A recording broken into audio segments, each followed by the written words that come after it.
I'm pleased to introduce today's guest speaker, Maggie Haberman. I get to say something. Maggie, as you know, is an esteemed journalist, a White House correspondent for the New York Times, and a political analyst for CNN, a Pulitzer Prize winner, and a Sarah Lawrence graduate. Maggie's fastidious reporting and insight offer a lens into the world of Washington, D.C. and the leadership of this country. Her ability to untangle complex issues and dedication to facts and to the truth are a public service to this country for which I and all of us should be truly grateful. As you know, the foundation of a Sarah Lawrence education is the craft of critical thinking, to examine issues from multiple angles and to always dig deeper. Throughout her career, which began at the New York Post and includes positions at Politico and the New York Daily News, Maggie has always done exactly that. Please join me in welcoming Maggie Haberman back to Sarah Lawrence.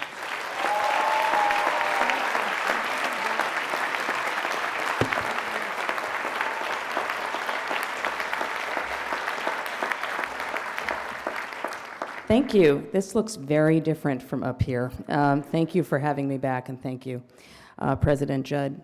There are few greater honors than to be asked to give the commencement address at your college. When President Judd first asked me, I said no. It is a big responsibility to talk to all of you before you leave this corner of the world for whatever awaits you outside, and I did not feel I was up to the task. But when she and one of my former professors, Bella Brodsky, asked again, I realized it was an honor and an opportunity that I should not let pass. So here I stand, and I want to talk to you about three things that I hope will have meaning for you as you begin this next chapter of your lives. I want to talk to you about second chances. I also want to talk to you about the dangers of rigid thinking and about the power of finding the truth. For me, all of those have origins in my time here. Sarah Lawrence was my second chance. It was not where I started out as a college freshman. It was not on my initial list of schools as I prepared to graduate from a high school in New York City where I dreamed about being a fiction writer and thought little about what it would require to make that a full-time profession. I liked my friends, but I did not like school. So when I was applying to colleges, I listened to recommendations from others. I chose to go to Trinity College, where a family friend was a freshman, and it was decidedly not the right place for me. I didn't know why I was there. I struggled with depression, something that is a source of shame to many of us, and yet something many of us have dealt with. And ultimately, I left. I needed to start over. I made my way here, where almost no one knew me, before I first set foot on campus. It was my second chance, and I was determined to make the most of it. And I learned there can be something deeply powerful about failure. You can lie down in it, marinate in it, sit still, stew, or you can get up, not stand still, and start fresh. At Sarah Lawrence, as you have all learned, we had and have enormous control over our own destinies. I was far from a perfect student, or even an assiduous one, as someone up here could tell you. I loved my time here, though. I felt free. I thrived. I felt comfortable in my own skin for perhaps the first time in my life. And I tried on different interests to see what best fit. I studied fiction writing with, among others, the great Randall Keenan, whose teaching shaped my relationship to language. I had my critical thinking shaped by Bella Brodsky. And I had a warning, very memorable one, from Cameron Afzal about my perennially late papers. I remember a conference at the end of my final semester where he told me gently that he worried that, quote, I was going to get out into the world and not know how to meet a deadline.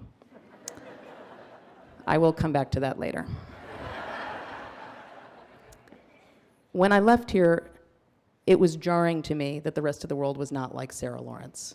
And it took me a very long time to learn how to assimilate in the rest of the world. My prospects for a job were really uncertain. I had moved back to Manhattan long before I graduated, but I went on one interview after another at magazines, and no one would hire me.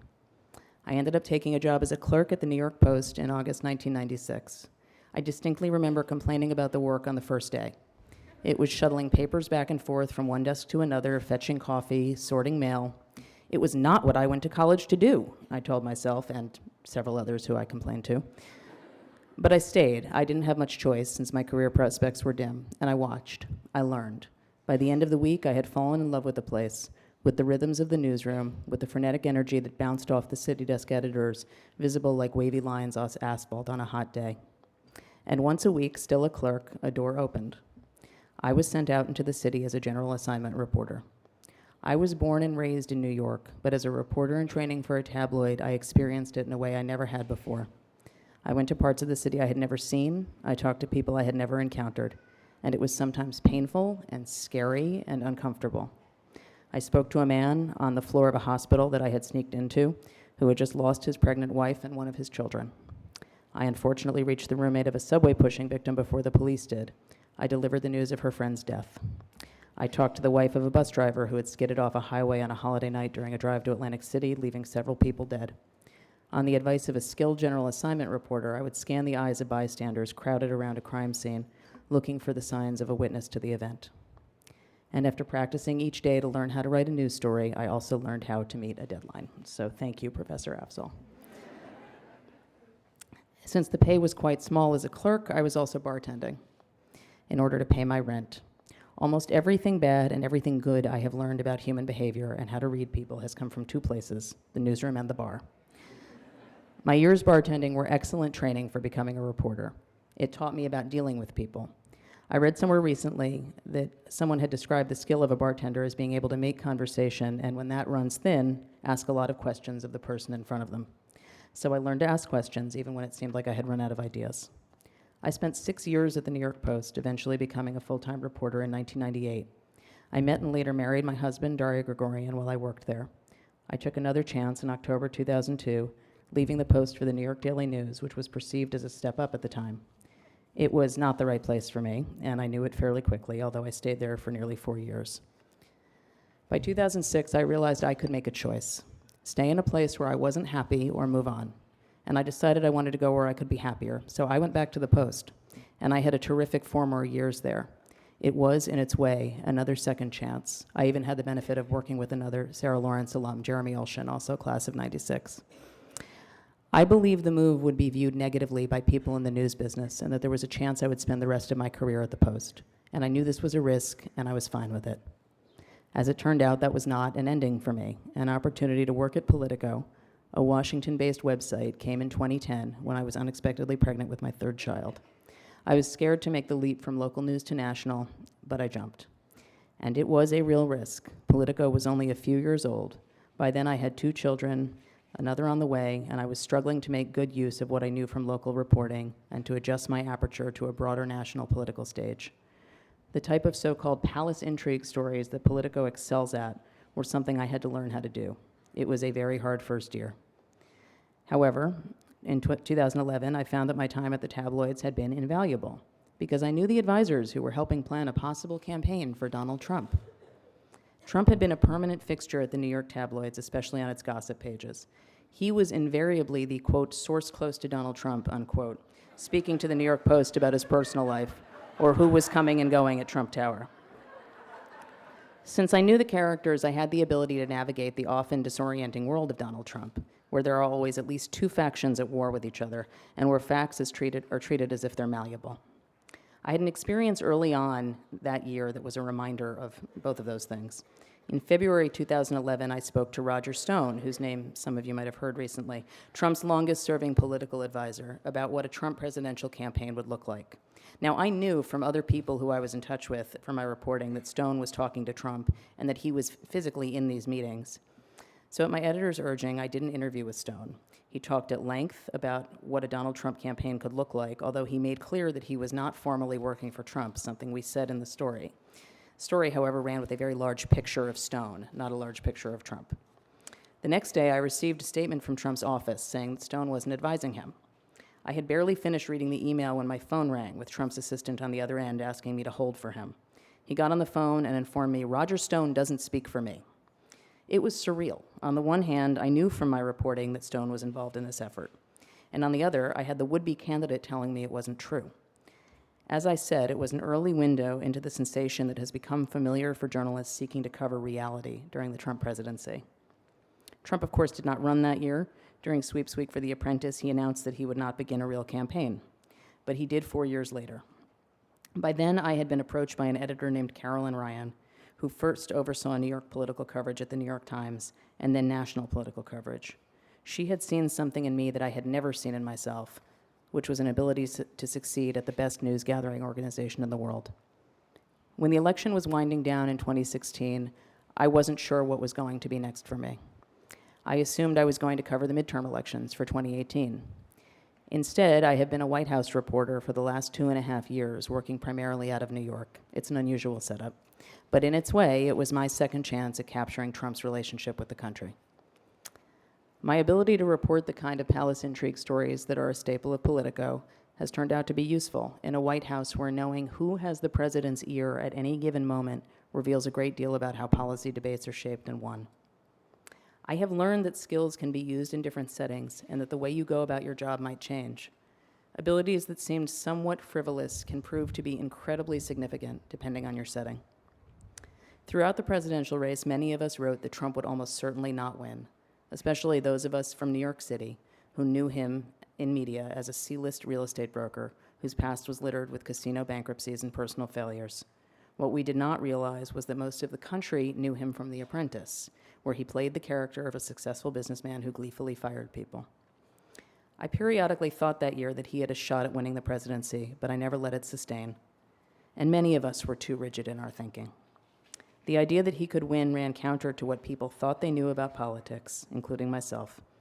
No matter how many times reporters wrote about the reality of Trump's business record, people believed what they knew from TV and what they thought they knew with their own eyes. I want to say something about truth. We talk a lot about people's personal truths, and we all have them. But my professional job is to try to capture objective truth for people reading our coverage today and for history. That has become a much harder task. It is made harder by a White House that does not do what most political entities or previous White Houses have done, which is spin and shade facts, but which frequently tells falsehoods and misrepresents the facts. So our hunt for a baseline of fact is often impeded by its mediated twists and turns. The special counsel investigating possible conspiracy between the Trump campaign and Russia, as well as possible obstruction of justice by the president, recently finished its work. Its final report repeatedly referenced the work of the Times, the Washington Post, and other news outlets, citing witnesses who, under oath, affirmed our previous stories, no matter what officials may have been saying in front of the television cameras. The truth is not always pretty or easy, but it is there, and it is vitally important not to blur it with emotion or hyperbole because it can lose its power. You all are graduating at a convulsive moment in domestic politics, and many people feel at sea. But just as it is important to find truth, it is equally important not to fall prey to a rigid mindset. Despite the uncertainty of this moment, I hope in your next steps you will not be rigid in your thinking, that you will be open to hearing other people's arguments and where they are coming from, no matter how repellent that may feel at times. It may not change your own thinking, and it shouldn't always, but it might help you see the landscape more fully.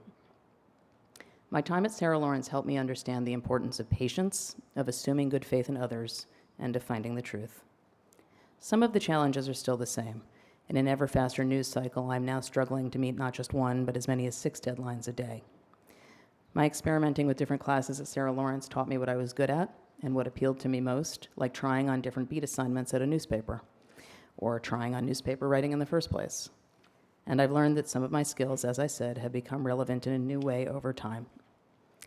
You all are about to step into a new world, one with less familiarity.